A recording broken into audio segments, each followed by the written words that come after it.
What if some of the things that we call hauntings, hauntings are not the horror stories, but they are the unresolved conversations?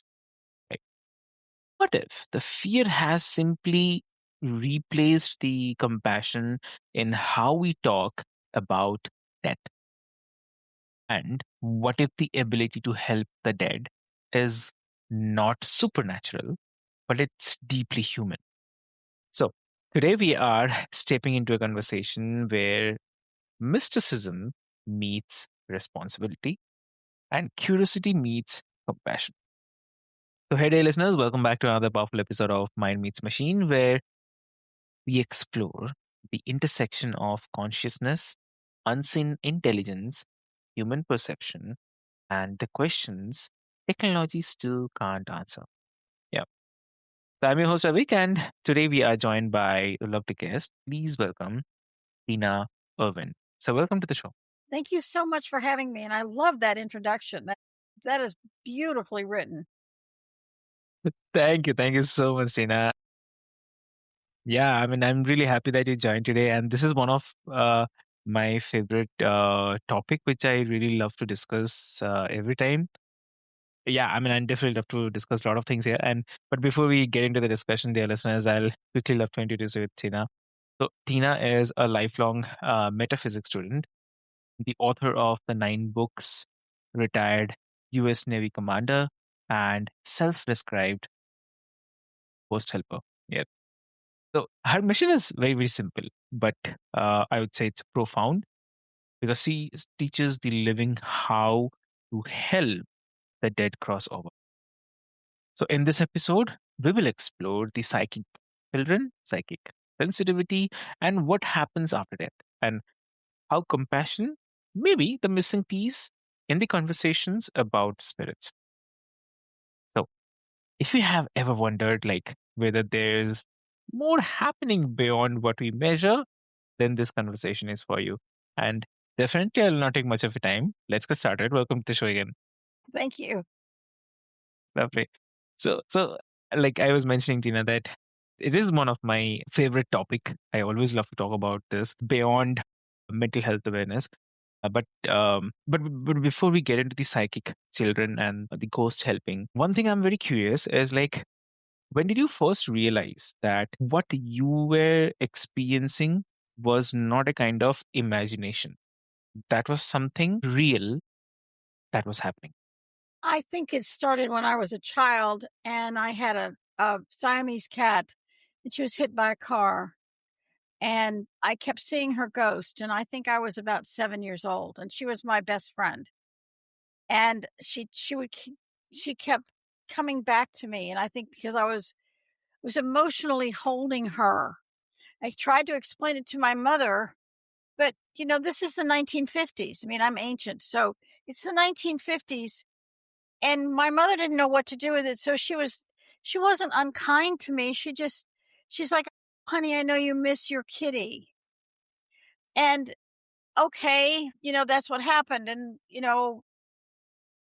but as I got older, and especially after I got married, I met my husband and married my husband. It's like something turned a switch and all the psychic ability started to just explode. And I did not know what to do with it. And I think I'm like a lot of people. And the difference for me is I didn't doubt myself. I know the difference. I'm a naval officer, for God's sake. I know the difference between reality and something I can see and touch and something that's not there. But I had an experience right after, I mean, we hadn't even been married a year. And we were living in officer housing in New London, Connecticut at the submarine base there. And it's a long story, so I won't take up, your show with that, but this woman died. She looked very similar to me. She was my age. And she was Okay. so angry that she died that she tried to possess me. And Oh, a lot of people have talked about possession but very few people know what it's like when a ghost moves into your body and then tries to take over your persona and your consciousness. Now, we know that this happens when people are drunk Yep. because your auric field drops to 0, and it's like your body is Swiss cheese, and you can have any number of ghosts walk into your body. But Is it? I mean, because of alcohol, it drops down the aura? alcohol drops the aura, and so does pork, by the way. It drops your auric field. It makes you, it drops your frequency because in the universe, in all of life, everything has a frequency. The higher Correct. your frequency, the healthier, the cleaner, the more beautiful. The lower the frequency, the more there is sickness. I didn't understand any of this, but it still didn't make sense because I was happily married. I really loved my job. I enjoyed my neighbors. I was having an amazing life. So I didn't have a low frequency, but for Mm. some reason there was a magnetic resonance between us, and she found me for whatever reason, and I became terrified, and her face would cross my face, and it terrified my husband. And he's thinking, "Oh my gosh, what has happened? I married this woman and now this crazy thing is happening." And we've been married almost 53 years. So he stuck with it, needless to say. But when Yeah. she was with me, I was so afraid. And my husband and I didn't know what to do. Mm. And she was getting tighter and tighter and tighter control. I was getting colder and colder. It's like part of me was dying as she started to take over. And it's an astonishing story, but it Mm. has happened to many people. They just don't understand that what's happening to them. And so my husband did an astonishing Okay. thing. He got out a Bible and he read the 23rd Psalm. Lo, though I walk Okay. through the valley of the shadow of death, I will fear Mm. no evil, for thou art with me. He put me on his lap. He put his arms around me and he read this out loud. It was the sweetest, most compassionate thing we could do. And I realized that this woman died and she was grieving her death. It was my first introduction to the fact that if you die suddenly, you are so sad. You had a Yeah. life to live, children to raise, you know, a husband or wife Mm. to love, and you're grieving that you died and oh my gosh, how did this happen? It is a staggering situation. But for the living, it's like, I'm so sorry you died, but really, I really do want to live my whole life. But Yeah. with my husband's kindness, and I give him enormous credit for that, by reading, he did the only thing he knew how to do. And I think the 23rd Mm. Psalm exists in virtually every faith on the planet that I know of.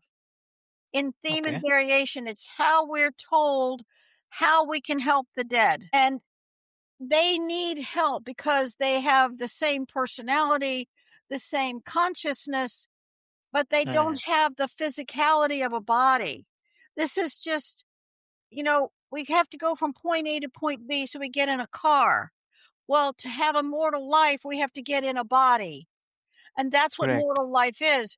But we don't stop being who we are when the body physically dies and can no longer sustain our consciousness.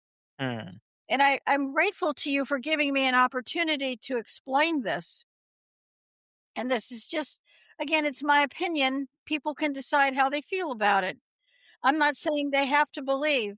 I'm just explaining that I got to feel what it's like because of my husband's compassion for her to leave the body and to see the light. And it's like she was gripping me and she let go of me. And all of a sudden, I was myself again. I warmed up. I hugged my husband for a long time because I thought, my gosh, I married the greatest guy. Can you imagine Yeah. how, from a marriage point of view, look at the man I Yes. married, kind and compassionate Yeah. man. We didn't Yeah. hate her. We weren't angry. We're going to go find him. And it was, she doesn't understand what happened to her. We don't either, but maybe this will help her. And it helped her. She crossed over but it changed me forever in a really good and powerful way. We have the experiences we need to have to be able to move to the next level in life, and it changed both of us.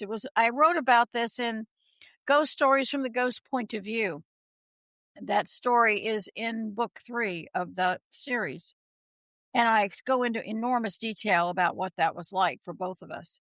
So, when a Okay. person dies, especially if it's sudden, one minute Okay. you're standing on the street corner and the next minute you're looking over and you're looking at your body, and Hmm. and you're thinking, "How did this happen to me? How can I fix this?" And there's no fixing it. The body is not gonna come back. And maybe Hmm. your life was complete at 22 years old or 6 years old or 90 years old. We don't know what the experiences are that are necessary for that soul.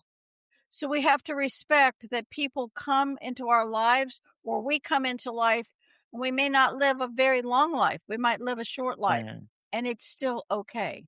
So it's kind of a long explanation. Does that help?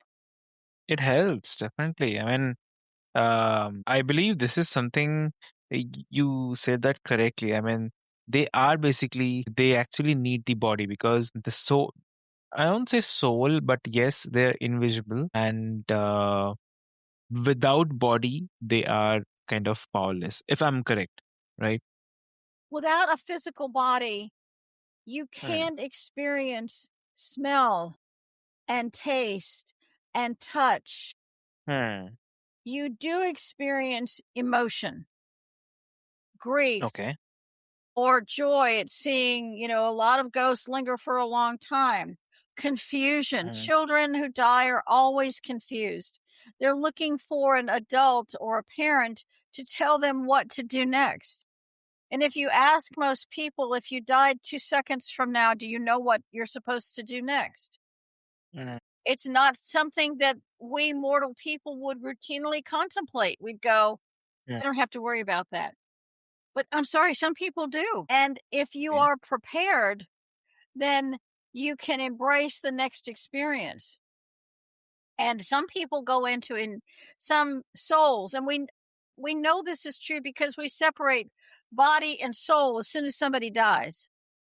We're going to bury the body, but we know that their soul is in heaven with God. We say that. Exactly. Yeah.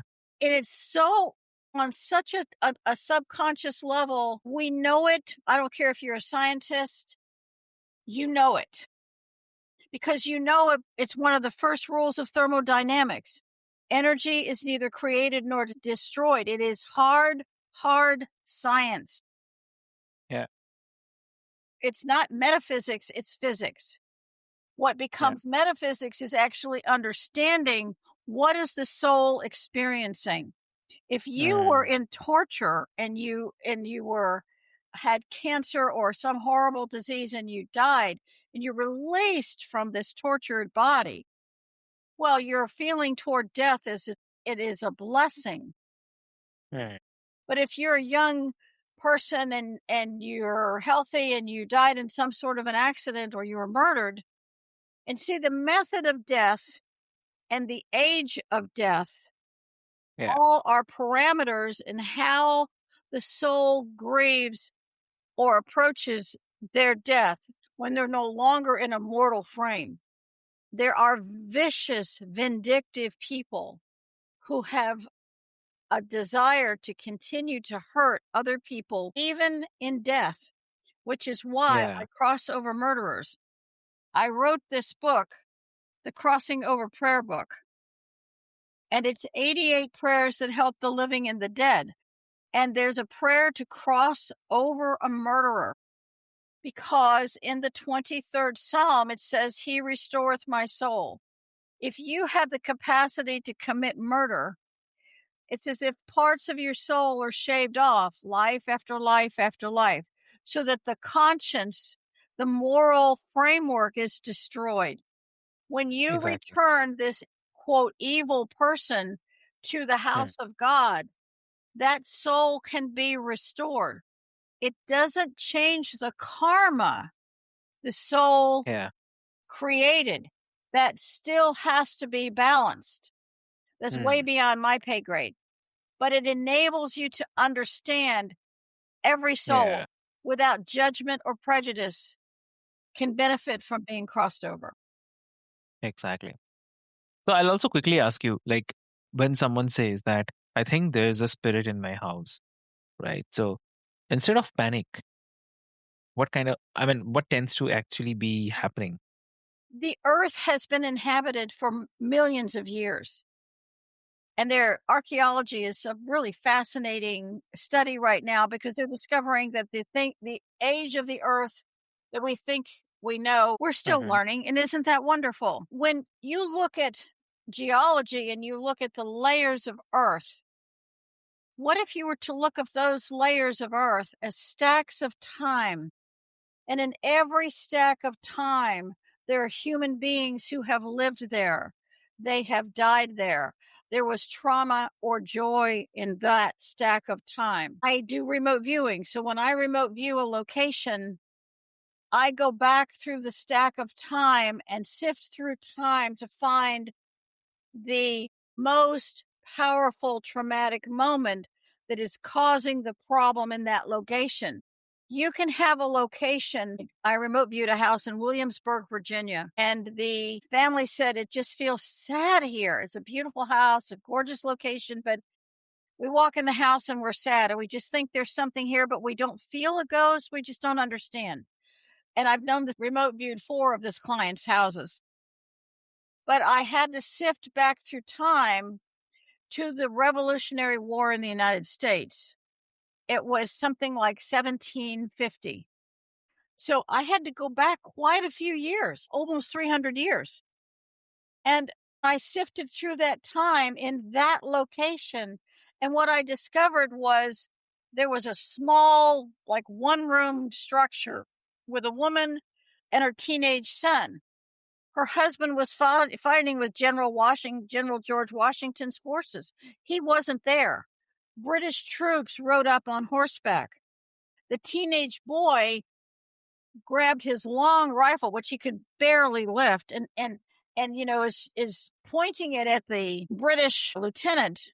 The lieutenant takes his pistol out and shoots the kid right in front of his mother. Hmm. And the mother starts screaming. And that's what I heard. That's how I found her through the stack of time.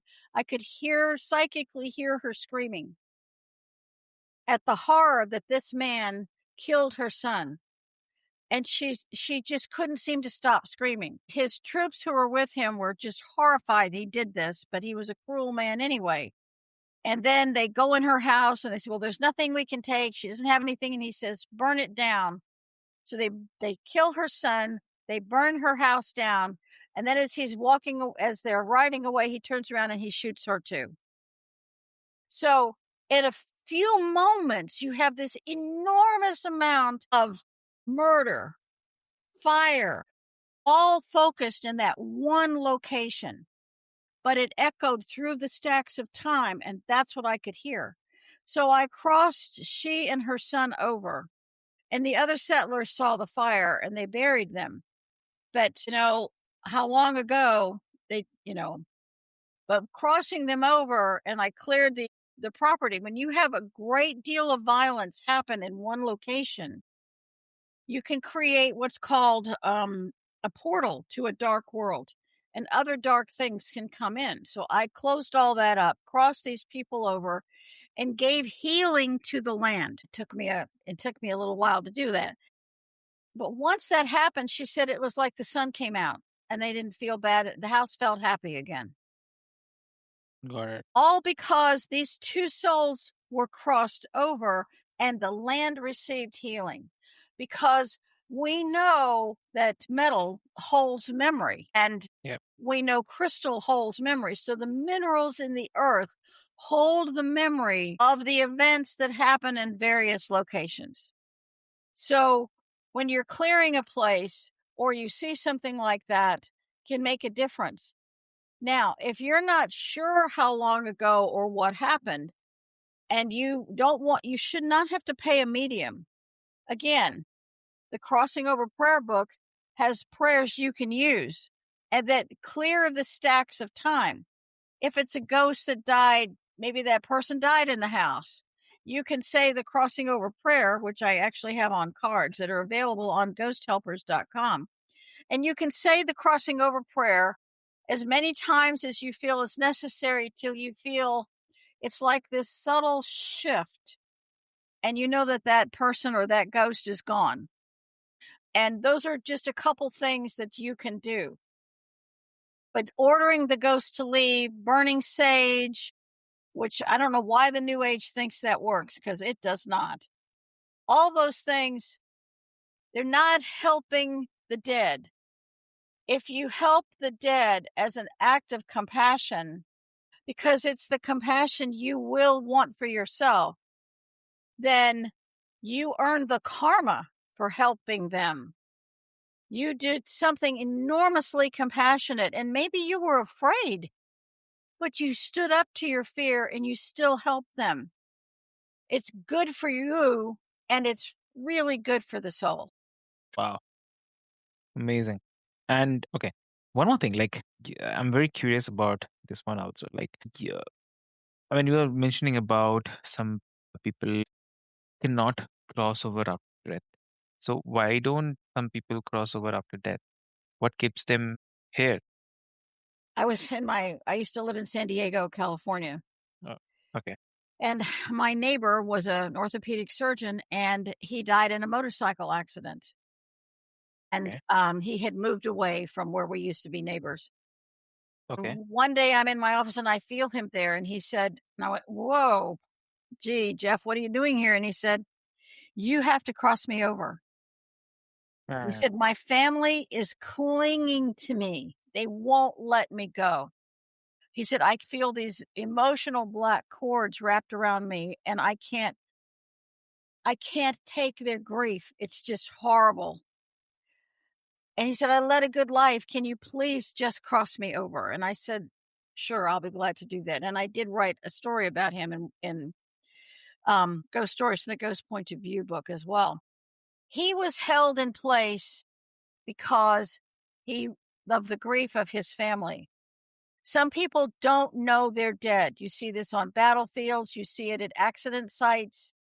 Some people know they're dead, but they don't know what to do. So it's not just one reason. Some people know they're dead and they are so vicious and vindictive, they are determined to haunt the living. My mother-in-law said that. "When I die, by God, I'm going to come back and haunt you." Well, as soon as she died, I crossed her over. So that was the best thing for her. And she didn't earn the karma of harming the living, because a ghost still incurs karma until they are crossed over. That's a really big concept when you think about it. Because I had a ghost jump in the car with me from the okay. 1960s, and it was year 2000. I ran a stoplight, and I tapped this guy's bumper, and it didn't hurt anything, but it was awful. Um, Okay. but she earned the karma of creating that accident.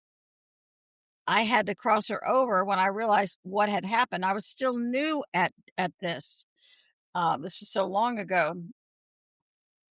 When a person dies, the kindest, fastest thing you can do is to just say the simple words of crossing them over. And if you never heard of my prayer, or you don't have the prayer, because these are all audiobooks. Crossing Over Yeah. Prayer is an audiobook. You can just play those prayers in the audiobook or the website. The Crossing Over Prayer is free on ghosthelpers.com. When you do that, you clear the earth, because a ghost is a burden for the earth itself. You have old toxic energy. It is not beneficial for the earth.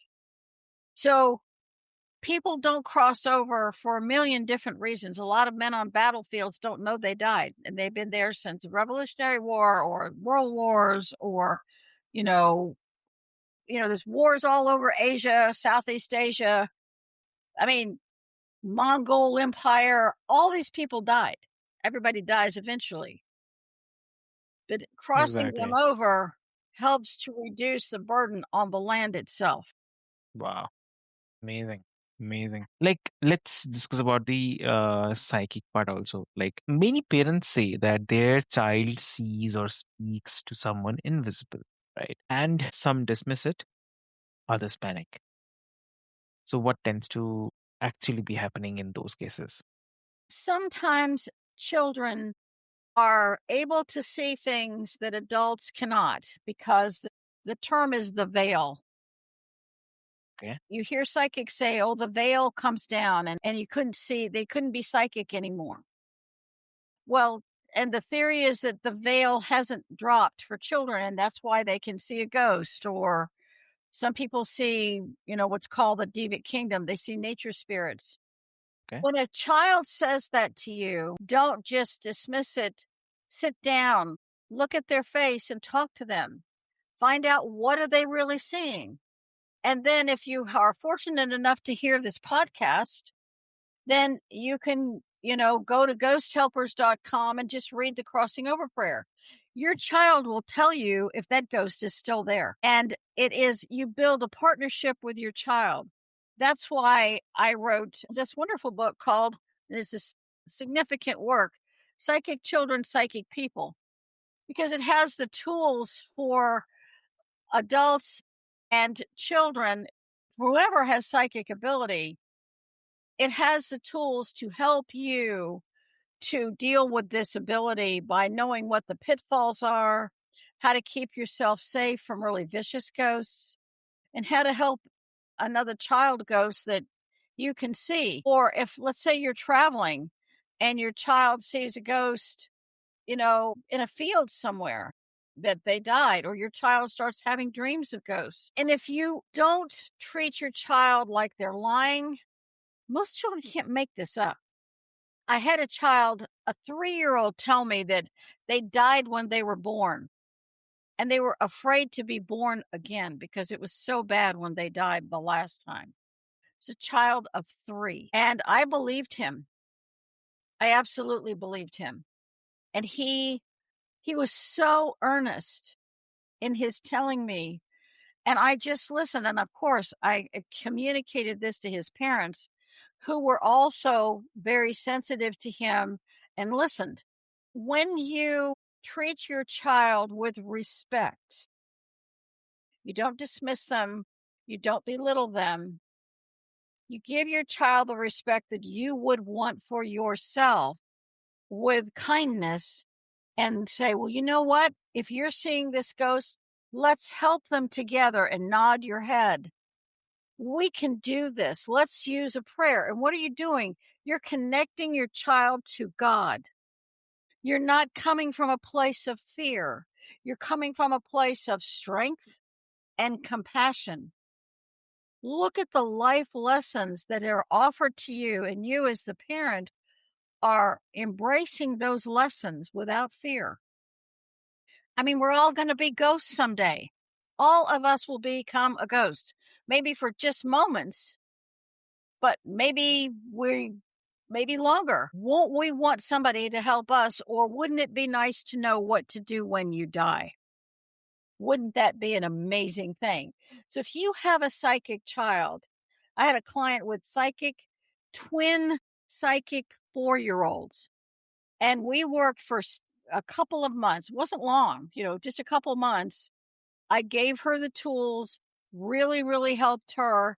And now she and her husband built a partnership with those boys. They were astonishingly psychic.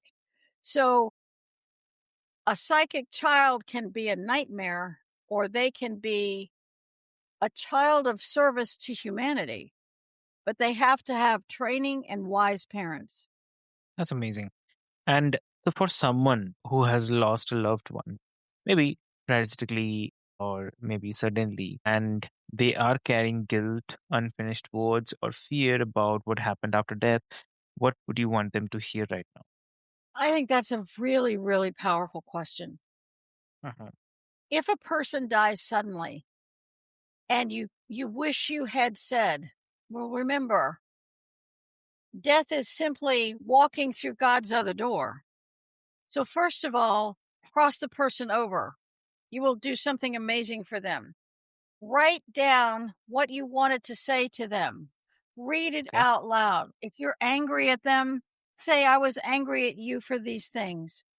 Or I miss you so much. I will always love you. When you write it down and then you get to the end and say, I love you. I forgive you for leaving. Maybe I won't understand it now, but I will always love you because we are all on earth to learn every facet. I mean, I have a lot of crystal. There's a million facets on these Okay. crystals. Well, there are a million facets to learning how love works. When you can learn that love, you can still love even though someone is gone. My 6-year-old niece sat next to my sister on the sofa. She said, Mommy, I feel hot. And she just dropped dead right in front of my sister. It was astonishing and shocking and mind jarring. I send loving prayers to my niece every single night. I send prayers to her. I tell her that I love her. Those prayers, because prayers are energy and energy travels through the quantum field. That's what string theory is. That's what quantum entanglement is. We could do a whole show just on those two things. Wouldn't that be fun? Exactly. When you say a prayer, and it doesn't matter what faith you're born into, it doesn't matter. Whatever you believe or don't believe, or go to a church or building, doesn't matter. What matters is your connection to love and to God. When you love, it doesn't have a structure. It is all encompassing. When you send this love, you're literally sending it through the ether or what's also called the quantum field. And that love travels with the speed of thought. It's not encumbered by atmosphere or walls or earth. It travels there immediately. And when you can do that, when you embrace these amazing concepts of love, it raises your frequency. Maybe you were angry at this person. Maybe you wished you could have loved them more or wish they had loved you more. But the opportunity for that physical contact is over now. You have to accept that and detach from the mortal physicality and embrace the concepts of love. When you do Exactly. that, everything will change for you. Lovely. Lovely. It's really lovely, and I definitely wanted to continue with the discussion, but I know the time is constrained. But um, where can our listeners learn more about your work and the access the crossover prayers? I have actually two websites, but we'll focus on ghosthelpers.com. Ghosthelpers.com. And I have all 9 books that I've written, from the Crossing Over Prayer book, Psychic Children, Psychic People, Grief book, the Ghost books. I've got 3 books on karma, are all on that website, and they are all connect you directly to Amazon.com. And my books are sold all over the world so that anyone can access them. Unfortunately, they're only in English because it's a lot to translate. And a lot of spiritual concepts are really hard to cross over in translation. So, be that as it may, Yeah. and I've got podcasts out. So, I would say that if you never can find the Crossing Over Prayer and it's on the website, ask angels to embrace your loved one and take that loved one to God. It can be that simple. You don't have to pay a medium. And then you can always talk to the person long after they're gone, and that love will live forever. So that's how people can reach me. Contact at ghosthelpers.com reaches me. So, and thank you so much for having me and allowing me to share these humble concepts. I really, really appreciate it. I really love that. Thank you so much for sharing that. And dear listeners, I'll put all the links and the details into the showroom notes for the best experience. And definitely you can visit to those two websites. And the books are available on Amazon, including the Crossing Over Prayer book. And I encourage every one of you to explore and learn how to help the dead with compassion and the confidence. Thank you so much for joining again. And this has been another episode of Mind Meets Machine, dear listeners, where we explore questions at the edge of science, spirit, and the human experience. So, whether you are skeptical or curious, or I would say quietly reflective, I definitely invite you to sit with this idea. What if helping the unseen is simply an extension of helping the living only, right? So, with this hope, until next time, this is your host, Avik, and I would say stay curious and stay compassionate. So, thank you so much. Bye bye.